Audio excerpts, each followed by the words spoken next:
ప్రభుత్వ ఆదేశాల ప్రకారం ఎన్నికల కమిషన్ ఆదేశాల ప్రకారం ఎవరైతే మున్సిపల్ పరిధిలో ఓటు వేసి ఉంటారో మున్సిపల్ పరిధిలో ఓటర్గా ఉంటారో వారే ఎక్స్ ఆఫీసర్ సభ్యుడిగా పాల్గొనే అవకాశం ఉంది ఈ రోజు వచ్చిన ఉత్తర్వుల ప్రకారం. కానీ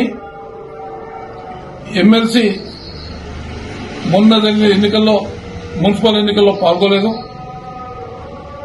దాంతోపాటు మొన్న ఎన్నికల్లో వచ్చిన ఓటర్ లిస్టులో ఆయన పేరు లేదు. ఆ చేర్పులు ఏదైతే జరిగినాయో దాంట్లో కూడా ఆయన పేరు లేదు. మరి ఈ 10-15 రోజుల లోపల కొత్త ఓటర్ లిస్టు నమోదు కార్యక్రమం ఎక్కడ జరగలేదు. ఇప్పుడు ఓటర్ లిస్టు ఆయన పేరున్నట్టు ఇది నమోదు చేసి రేపు ఎక్స్ ఆఫీషియో సభ్యుడిగా దొంగదారిన ఓటు వేయడానికి ప్రయత్నం చేస్తామన్నాడు.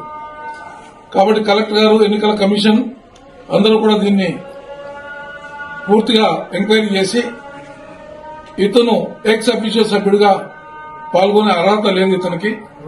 కాబట్టి ఇతన్ని ఎక్స్ అఫీషియో సభ్యుడిగా కొనసాగించరాదు అని చెప్పి మేము డిమాండ్ చేస్తా ఉన్నాం.